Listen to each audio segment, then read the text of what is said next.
Bonjour les amis, bonjour tout le monde. Je suis une fois de plus super heureux de vous retrouver dans le cadre de cette courte vidéo.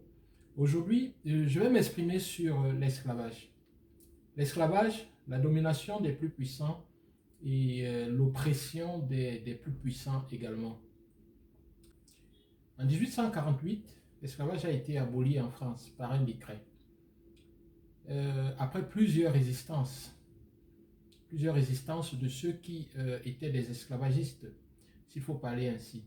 Plus tard, en 1865, les États-Unis ont suivi, après plusieurs luttes également, après plusieurs résistances de ceux qui en fait étaient des esclavagistes.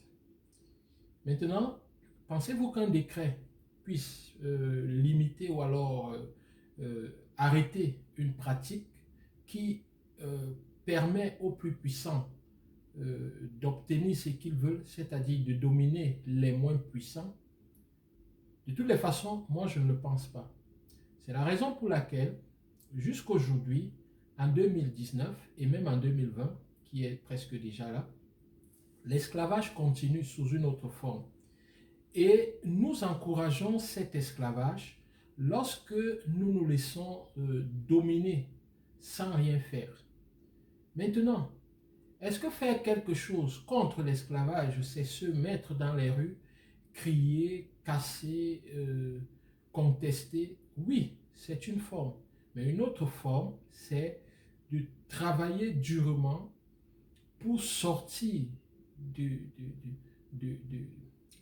groupe de ceux qui sont opprimés.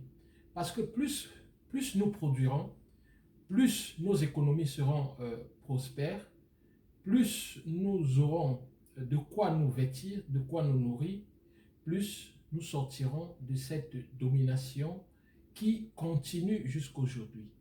Et ce travail doit se faire de manière économique, il doit également se faire de manière psychologique. Je vais m'expliquer. Aujourd'hui, lorsqu'un Africain revient en Afrique, avec une technologie nouvelle, avec une innovation, ou du moins un Africain qui vit en Afrique, crée quelque chose de nouveau, trouve une solution à un problème qui est vécu par la majorité de ses compatriotes. Très souvent, c'est même ses propres compatriotes qui ne le prennent pas au sérieux. Je vais le dire très fort. Aujourd'hui, le sida se soigne. Oui, vous serez surpris que je le déclare. Le sida se soigne.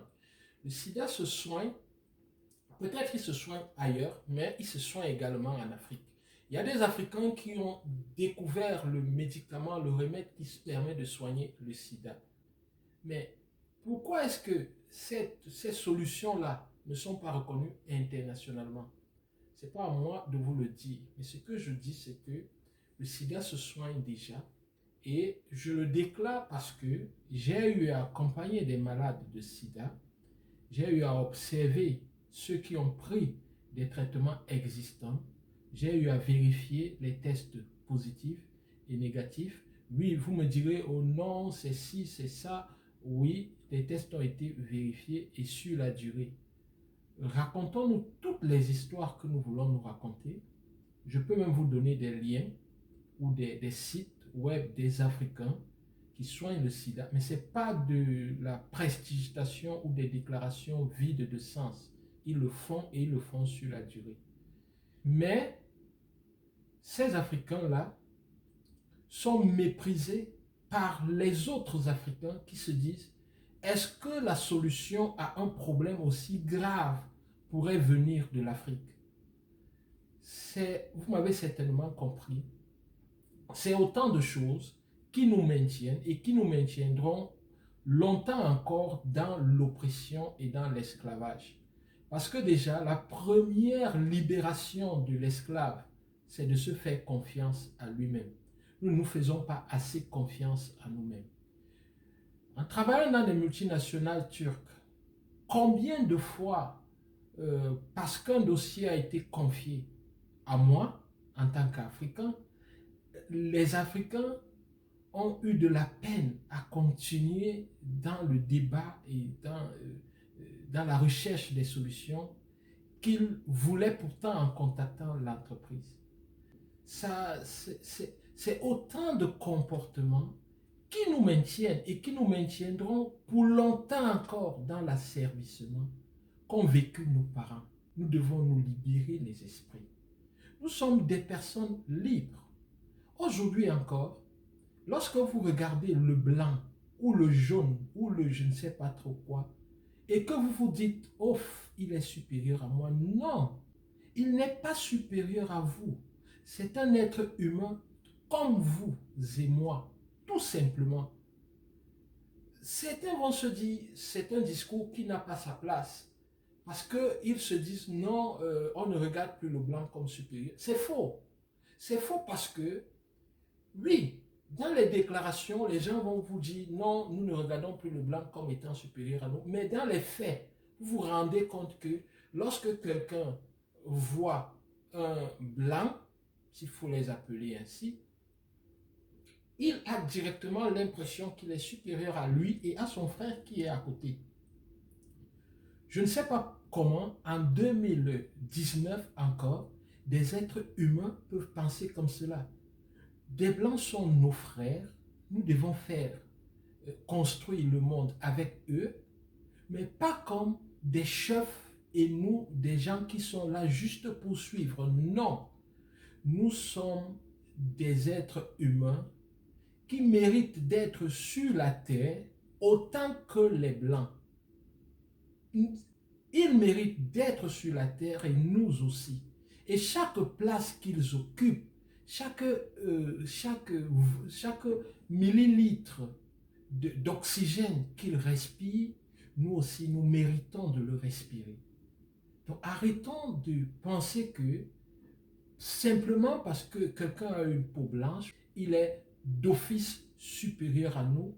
Non, c'est faux. Et d'ailleurs, je vais aussi vous dire une autre chose.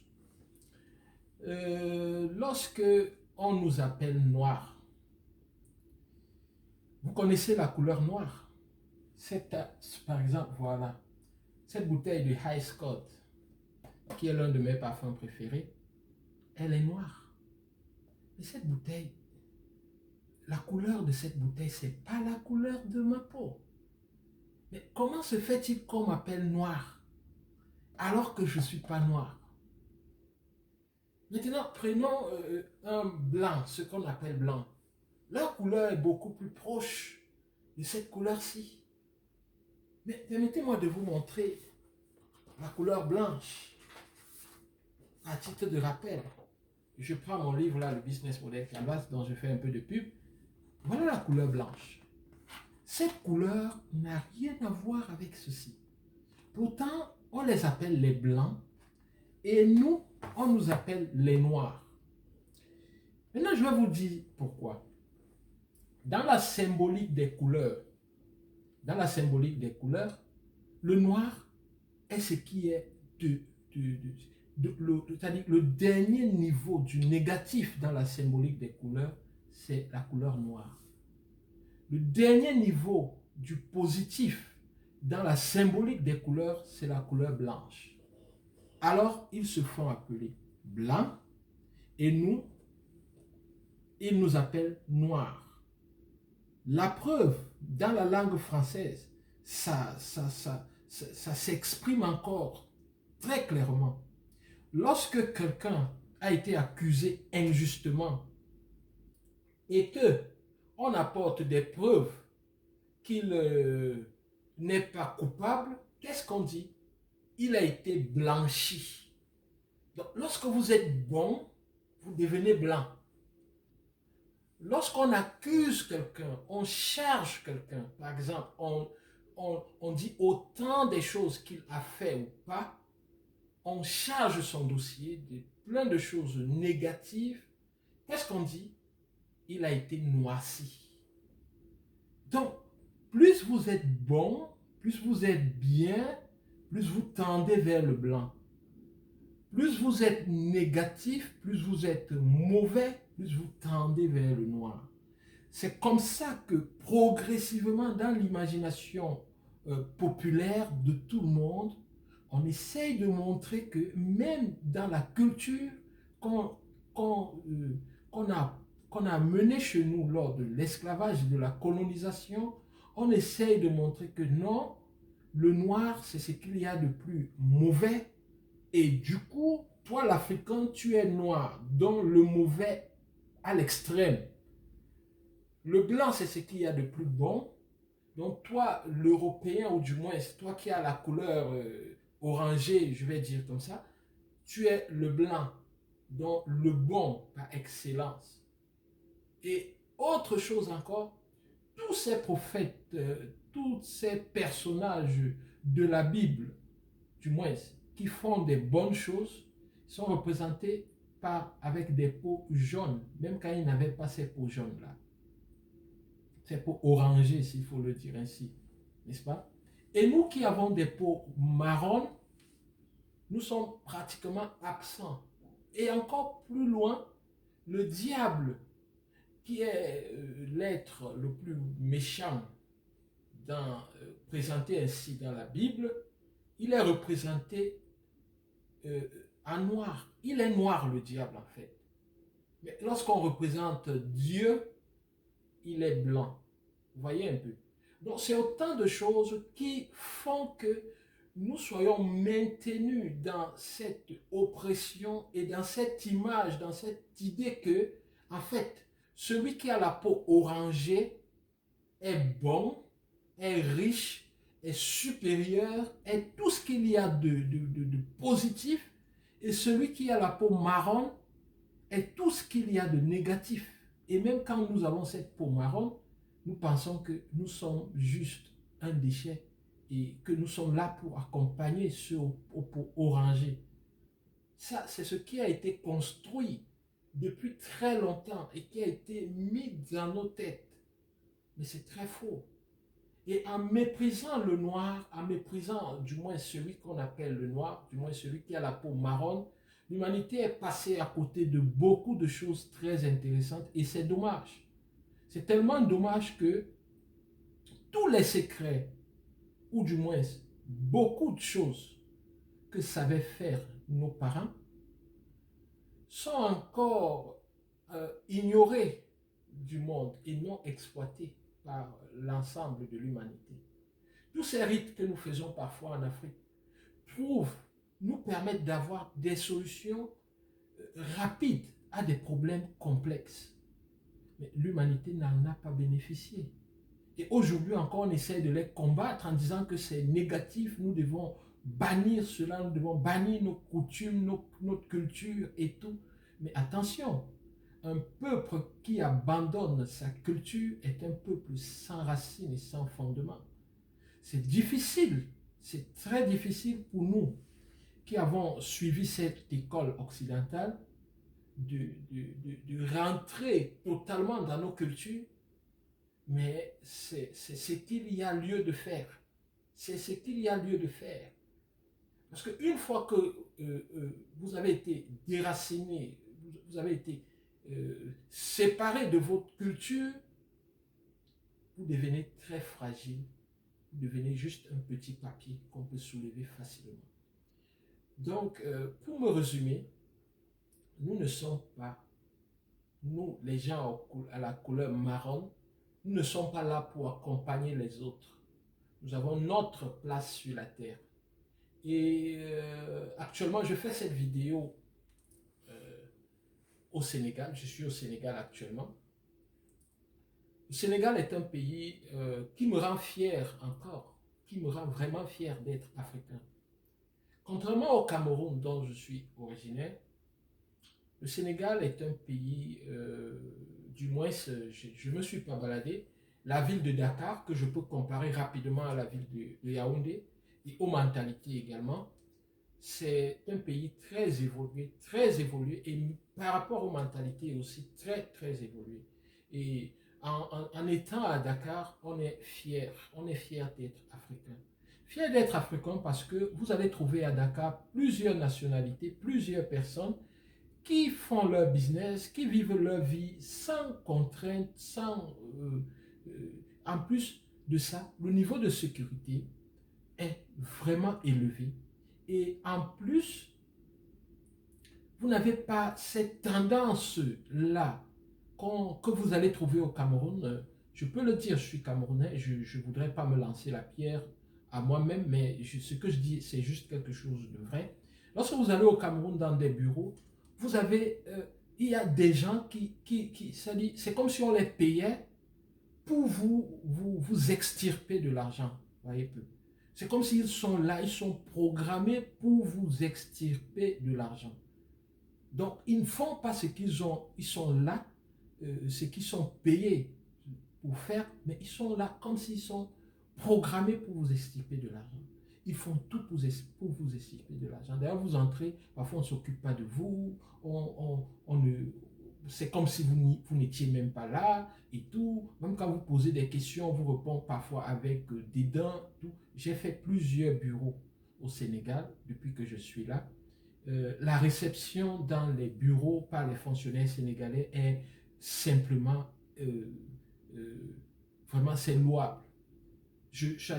J'arrive dans un bureau, on me reçoit, je me crois carrément en Turquie, avec une certaine célérité, avec un certain respect, sans chercher à extirper quoi que ce soit. Le monsieur, il fait son boulot et il ne fait que son boulot. Et il le fait de la meilleure des façons. C'est de la même façon que se comportent les policiers. Parce que avec le véhicule, nous avons eu des contrôles, j'ai plusieurs contrôles. Le policier, il n'essaye pas de... Non. Vraiment, je ne dis pas qu'il n'y a pas de corruption au Sénégal. D'ailleurs, je ne peux pas, le dire parce que je n'ai pas mis long dans le pays. Mais je dis, c'est un pays que je trouve quand même exemplaire. Il y a beaucoup de choses que nous devons copier, nous les Camerounais, chez les Sénégalais. Nous avons beaucoup de choses à copier chez les Sénégalais. Nous avons des choses que nous devons prendre, nous devons imiter. Donc, je vais m'arrêter là. En bref, nous avons droit au soleil, nous avons droit à l'air. Nous ne sommes pas des sous-hommes. Arrêtez de penser que vous êtes des sous-hommes, des Africains. Et puis, en plus de cela, sentez-vous fiers d'être africain. Ne vous laissez surtout pas mépriser. Ne laissez pas les gens marcher sur vous juste à cause de la couleur de votre peau. Revendiquez-le. Mais la meilleure façon de revendiquer cela, c'est de travailler dur. C'est de travailler dur. Parce que plus le racisme ne va jamais finir.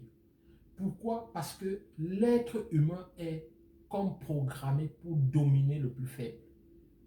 Les discours d'église, très souvent, restent à l'église. Très peu de gens essayent de les suivre. Ce n'est que ces discours d'église-là, et de la religion, de l'islam, du christianisme, qui essayent d'amener les gens à comprendre que oui, on ne doit pas oppresser les autres et tout. Mais il y a toujours une petite voix au fond de tout être humain qui essaye de le pousser à dominer ceux qui ont moins de pouvoir économique que lui. C'est comme ça, c'est inné en lui. Alors, sortir de cette domination, pour sortir de cette domination, autant pour moi, il faut travailler dur pour monter. Et vous allez vous rendre compte, plus vous montez, plus vous êtes respecté. Plus vous montez, plus vous êtes respecté. Même les gens qui s'en foutaient de vous, même les gens qui vous insultaient hier, lorsqu'ils se rendent compte que vous êtes en train de monter économiquement, fruit de votre travail, ils se rangent et se mettent à vous respecter. Et parfois vous êtes surpris, vous dites, waouh, ce monsieur qui me méprisait, cette dame qui n'avait aucun respect pour moi, comment se fait-il qu'elle me respecte tant aujourd'hui? Attention, soit vous êtes déjà en train de grandir économiquement, soit cette personne s'est rendue compte que, en fait, le chemin que vous avez choisi va vous permettre d'exploser économiquement dans un futur très proche. Alors, il commence à vous donner la place que vous méritez. C'est ce que l'Afrique devrait comprendre en travaillant dur. Ces esclavagistes d'hier, ces colons d'hier, vont nous respecter automatiquement. Je finis cette vidéo sur cette phrase-là. En travaillant dur, les esclavagistes d'hier, les colons d'hier vont nous respecter obligatoirement et automatiquement. L'esclavage, la colonisation ne vont jamais s'arrêter par décret. Ça s'arrête sur vous si vous travaillez dur et si vous bossez dur. Sur ce, je vous dis bonsoir. Nous sommes le 18 novembre 2019. Je vous dis merci d'avoir suivi cette vidéo et je vous donne rendez-vous lors de ma prochaine vidéo. Restez connectés, n'abandonnez pas, ne lâchez rien, les gars, restez concentrés. Je crois en vous, je crois en l'Afrique et je pense que nous irons très loin. Sénégalais qui me suivent, je vous dis merci pour tout l'accueil que vous m'avez réservé au Sénégal. Je suis carrément très ému. C'est Dili, oui, Dili, le petit Dili, le futur ingénieur. Un garçon vraiment très concentré. Vraiment merci pour tout cet accueil. Franchement, comme tu le disais encore hier, nous sommes vraiment au pays de la Teranga. Et je pense que toi, tu es, je ne sais pas si on dit, tu es comment dirais-je, le prototype même, le modèle même de Teranga, tu vois. Tu es la Teranga même, tu vois. C'est-à-dire que à travers toi, on comprend la signification de ce que vous appelez Teranga sénégalaise. Donc, merci. Et merci aux autres également. Je reçois beaucoup d'appels depuis que je suis à Dakar. Je reçois des gens qui m'envoient des messages, bon séjour à Dakar, et particulièrement les Sénégalais le font. J'ai rencontré déjà plusieurs. Et c'est pourquoi je suis là. J'ai rencontré des partenaires. Aujourd'hui encore, la journée a été très fructueuse. Demain, je ferai un tour au forum pour la paix, organisé par le président sénégalais. Je serai là-bas la journée de demain, du moins une partie de la journée de demain. C'est ça qui va m'occuper. Mais toujours est-il que je dis merci à tous ceux qui m'ont accueilli ici. Et merci du fond du cœur. Et au revoir. Bye.